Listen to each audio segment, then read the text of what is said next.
Hello guys, welcome back to my YouTube channel. Eid holiday celebrate ചെയ്യാൻ വേണ്ടിയിട്ട് ഞങ്ങൾ ഇന്ന് പോകുന്നത് ഫാം ഹൗസിലേക്കാണ് കേട്ടോ. ഞങ്ങളൊരു 4 ഫാമിലീസ് കൂടി ബുക്ക് ചെയ്തതാണ്. ഇത് ബർക്കയിലാണ് ഈ ഫാം ഹൗസ് സിറ്റുവേറ്റ് ചെയ്തിരിക്കുന്നത്. അങ്ങനെ ഞങ്ങൾ അവിടെ എത്തിച്ചേർന്നിട്ടുണ്ട്. ഫാം ഹൗസിൻ്റെ ഉള്ളിൽ കയറാൻ പോവുകയാണേ.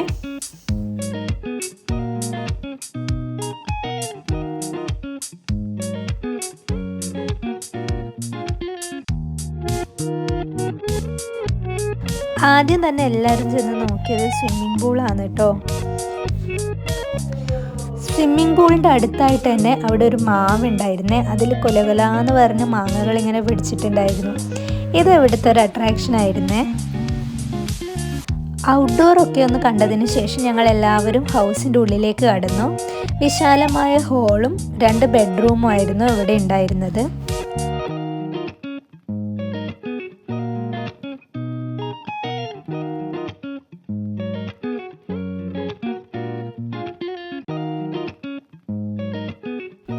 റേവിക്കിൻ്റെ ഫസ്റ്റ് സ്റ്റേക്കേഷനാണ് ഇത്.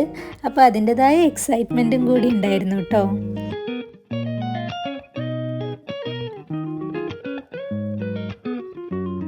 ഇപ്പം നമ്മൾ പോകുന്നത് കിച്ചണിലേക്കാണ്. കിച്ചൺ ഹൗസിൽ നിന്നും കുറച്ച് മാറി ഔട്ട്ഡോർ ഏരിയയിൽ തന്നെയാണ് കേട്ടോ സെറ്റ് ചെയ്തിട്ടുള്ളത്. അപ്പോൾ കിച്ചണിൻ്റെ ഉള്ളിൽ ലഞ്ചിന് വേണ്ടുന്ന പ്രിപ്പറേഷൻസ് ഒക്കെ നടന്നുകൊണ്ടിരിക്കുകയാണ്. വെജ് ബിരിയാണിയാണ് കേട്ടോ ഇന്നത്തെ സ്പെഷ്യലായിട്ട് ഉണ്ടാക്കാൻ പോകുന്നത്.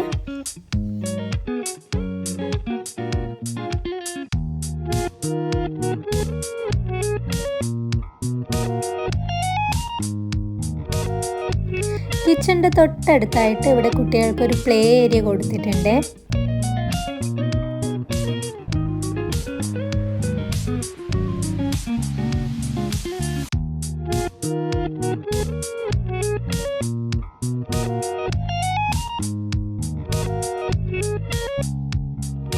ചെറിയൊരു കാറ്റും മഴക്കോളും ഒക്കെ ആയിട്ട് നല്ലൊരു സുഖമുള്ള ക്ലൈമറ്റ് ആയിരുന്നു കേട്ടോ ഞങ്ങൾ പോയപ്പോൾ ഉണ്ടായിരുന്നത്. ചെറിയൊരു സ്പേസിൽ ഒരു ചെറിയ കൃഷിത്തോട്ടം ഇവിടെ ഒരുക്കിയിട്ടുണ്ട്.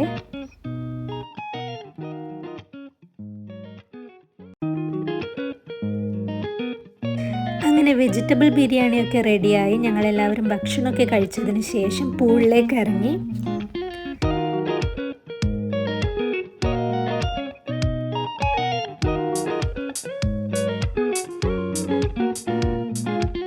ഫാം ഹൗസിൽ എല്ലാവരും ഏറ്റവും കൂടുതൽ എൻജോയ് ചെയ്യുന്ന ഒരു സ്ഥലമാണ് പൂള്.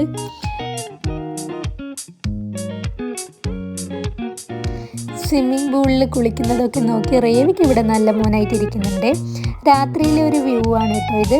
ഞങ്ങൾ ഗ്രിൽ ചിക്കനും ചപ്പാത്തിയും ഒക്കെ ആയിരുന്നു രാത്രിയിലാക്കിയിട്ടുണ്ടായിരുന്നത്. ഫുഡ് കഴിക്കുന്നതിൻ്റെ വീഡിയോസൊന്നും എനിക്ക് എടുക്കാൻ പറ്റിയില്ലേ.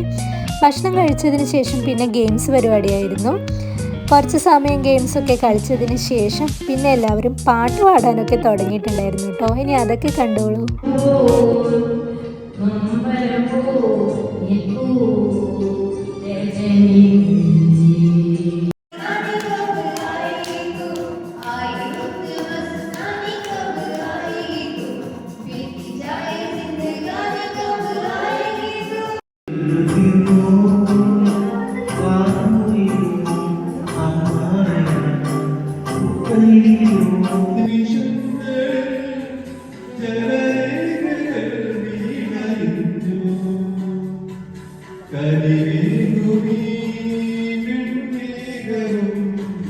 മഴ